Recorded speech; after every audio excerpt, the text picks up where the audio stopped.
कथाएं हम सुनते रहते हैं पुराणों की। गंगा अत्यंत वेग से धरती पर आने लगी स्वर्ग से। भगवान शिव ने अपनी जटा में उसे समाहित कर लिया। भाइयों बहनों, राजा सगर के 60,000 पुत्रों को त्राण देने के लिए, उन्हें मुक्ति प्रदान करने के लिए, जो कि कपिल मुनि के शाप से दग्ध हो गए थे, उन्हें मुक्ति प्रदान करने के लिए महाराज सगर ने उनके पौत्र अंशुमान ने, राजा दिलीप ने, भगीरथ ने घोर तपस्याएं की और भगीरथ की तपस्या से गंगा धरती पर आई।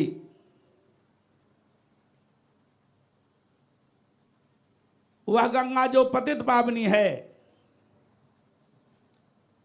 उसे शिवजी ने अपनी जटा में धारण किया। एक जगह एक मंदिर में हम गए, एक साधु महाराज थे, चर्चा करने लगे। भगवान शंकर हलाल विष का पान किए और उनके शरीर में इतना ताप उत्पन्न हुआ कि उनके ताप को शीतल करने के लिए प्रतिदिन भक्त लोग जल का अभिषेक करते हैं शिवलिंग के ऊपर। हमने कहा महाराज, भगवान शंकर की जटा में ही गंगा रहती है, और जब गंगा शिव जी की जटा में ही है तो फिर बाहर से जल का अभिषेक करने का कुछ और मर्म है जिसे आप या दुनिया के लोग नहीं जानते। एकाएक उन्होंने लाकर प्रसाद मुझे दिया, मैंने मुट्ठी में रख लिया। बार बार वह कहने लगे आप इसे ग्रहण कीजिए। मैंने कहा ये प्रसाद है, क्या है इसमें? क्योंकि मुझे उसमें शक हो गया। कहने लगे साधु बन गए, आपको मालूम नहीं शिव जी का प्रसाद क्या है? ये शिव जी की बूटी है। मैंने कहा फिर भी बता दो दीजिए। कहने लगे शिव जी की बूटी भांग धतूरा होता है, भगवान शंकर इसे ग्रहण करते थे, आप भी इसे ग्रहण कीजिए। मैंने कहा महाराज शिव जी कहाँ निवास करते थे? कहने लगे कैलाश पर्वत पर। कैलाश पर्वत कहाँ है? का हिमालय में एक पर्वत खंड है कैलाश पर्वत, और जो लगभग 21,500 फीट की ऊंचाई पर है। मैंने उनसे अनुरोध किया 16,000 फीट की ऊंचाई से अधिक आगे कोई पेड़ नहीं, कोई पौधे नहीं, कोई घास फूस नहीं, सिर्फ या तो बर्फ की चट्टानें होती है या हिमालय का पर्वत खंड है, सिर्फ पत्थर पत्थर। महाराज जहां कोई घास उत्पन्न नहीं होता, जहां सिर्फ बर्फ की चट्टानें है, वहां भला भांग धतूरे कहां से आ गए? सच्चाई यह है कि भगवान शंकर ने कभी भांग धतूरे का ग्रहण नहीं किया, उन्होंने कभी भांग धतूरे का सेवन नहीं किया।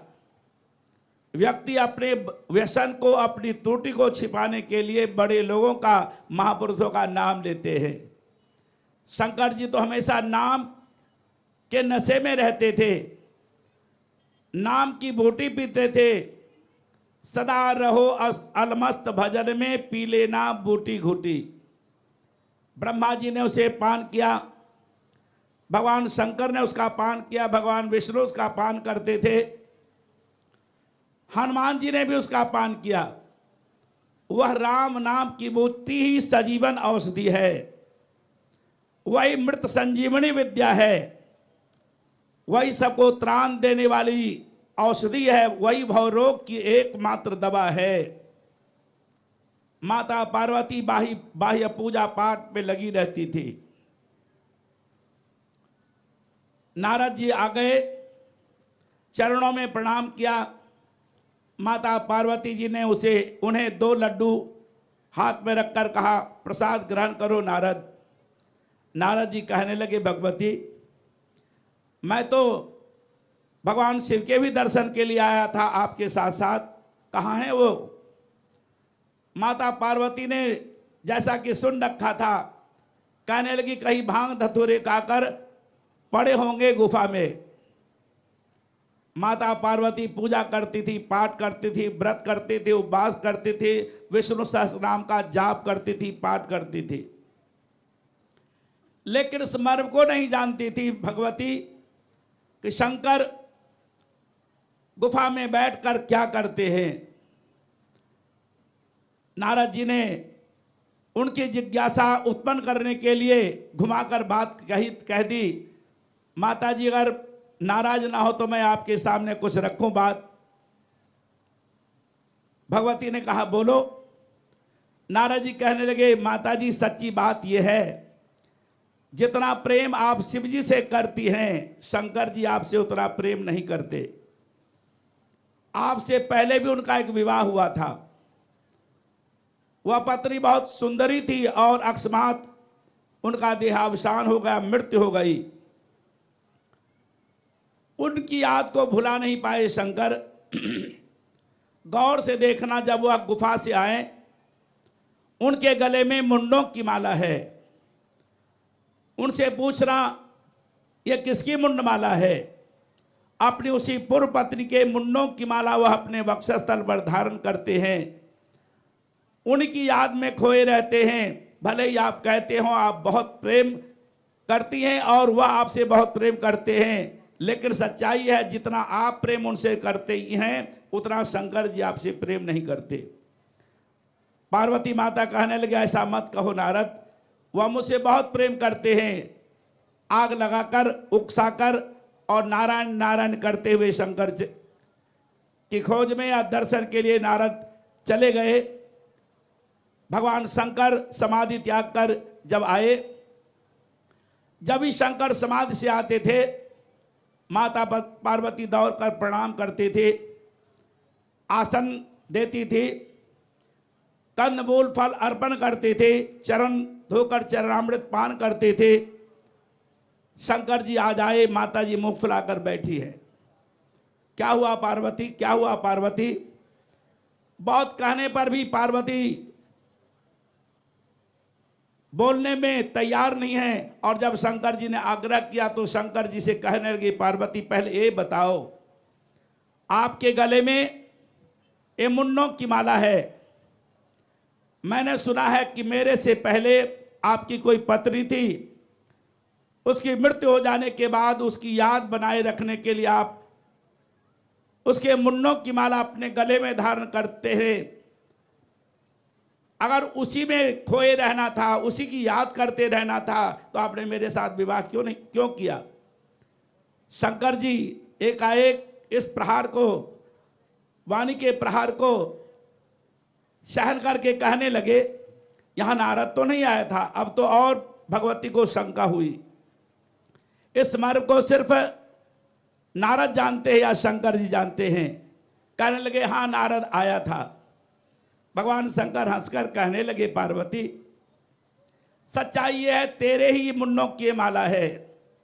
जब जब धरती पर तेरा अवतरण हुआ, तुमने मुझे प्राप्त करने के लिए, पति के रूप में प्राप्त करने के लिए तपस्या की और तेरे साथ मेरा विवाह हुआ। लेकिन जब तेरी मृत्यु हो गई, तेरा शरीर शांत हो गया, तो तेरी याद बनाए रखने के लिए तुम्हारे मुन्नों की माला मैं अपने वक्षस्थल पर धारण कर लेता हूं। ये सारे तुम्हारे ही मुन्नों की माला है। पार्वती जी आश्चर्यचकित होकर कहने लगी, इसका मतलब जितने आपकी माला में मुंड हैं, इतनी बार मेरा जन्म हुआ और मेरी मृत्यु हुई। लेकिन मैं आपसे जानना चाहती हूं, आपके कितने जन्म हुए और आपकी कितनी मृत्यु हुई? शंकर जी कहने लगे, मैं तो अजन्मा हूं, मेरा जन्म मरण नहीं होता। पार्वती जी कहने लगी, आपका जन्म मरण नहीं होता, मैं बार बार जन्मती हूं, मरती हूं। कृपा करके बताइए, आपके पास कोई ऐसी विद्या है, कोई संजीवनी औषधि है? क्या है आपके पास जिसके बल पर आपका जन्म मरण नहीं होता और जिसके बिना मैं बार बार जन्मती हूं मरती हूं? भगवान शंकर कहने लगे, मैं तो नाम लेता हूं भगवान का, मेरे पास नाम की विद्या है। पार्वती जी कहने लगे, रहने दीजिए, नाम तो मैं लेती हूं, पूजा मैं करती हूं, पाठ मैं करती हूं, विष्णु सहस्त्र नाम का जाप मैं करती हूं। मैंने तो कभी आपको पूजा पाठ करते देखा नहीं, कभी नाम लेता देखा नहीं। हाँ, आप आंख बंद करके चुपचाप गुमसुम बैठे रहते हैं। शंकर जी कहने लगे, पार्वती तू जो नाम लेती है भगवान का, विष्णु सहस्त्र नाम का जो जाप करती है, वह भगवान विष्णु के गुणवाचक नामों का जाप है। लेकिन विष्णु का या भगवान का जो मूल नाम है, जो सत्य नाम है, वह अजपा है। और वह अजपा नाम ही अजपा गायत्री है।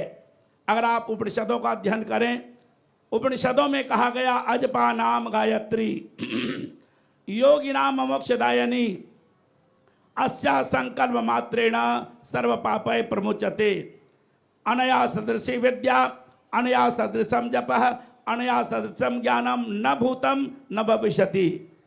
हे पार्वती, एक गायत्री अजपा है। जिब्या से जो हम नाम लेते हैं, मंत्र लेते हैं, जाप करते हैं, वह जप करने वाला नाम है। वह जप करने वाला, जिब्या से उच्चारण होने वाला भगवान का नाम गुणवाचक नाम है। लेकिन भगवान का जो मूल नाम है वह अजपा है। वह वाणी से परे है, जिब्या से परे है, इंद्रियों से परे है। उसका नाम वाणी के द्वारा उच्चारण में नहीं आता है, वह अजपा गायत्री है। अजपा गायत्री के समान, अजपा नाम के समान न भूतकाल में कोई ऐसी विद्या थी, न भूतकाल में ऐसा कोई ज्ञान था या मंत्र था या नाम था। न तो अजपा गायत्री जैसी विद्या वर्तमान समय में कोई विद्या है, और भविष्य में भी ऐसी अजपा गायत्री के समान, अजपा नाम के समान कोई नाम होगा या मंत्र होगा। उसी नाम के सुमरन में शंकर हजारों हजार वर्ष तक ध्यानस्थ रहते हैं। रामायण में आप पंक्ति पढ़ते हैं, बीते संवत सहस सतासी तज समाधि शंभु अविनाशी। जब सती जी का शरीर शांत हो गया और बाद में जब शंकर अपने मन को हर तरफ से हटाकर नाम में लवलीन होते हैं, तो 87,000 वर्ष तक ध्यान में वह बैठे रहे। वह नाम जो अजपा नाम है, जिसे अजपा गायत्री कहा, जिसका सुमरन शंकर करते हैं, वह नाम सिर्फ शंकर जी के ही अंदर नहीं है। वह नाम तो हर प्राणी के प्राणों में समाहित है। वह नाम तो हर मानव के हृदय के अंदर संचारित होने वाले श्वासों में ही रमन कर रहा है। उस नाम को जानना चाहिए।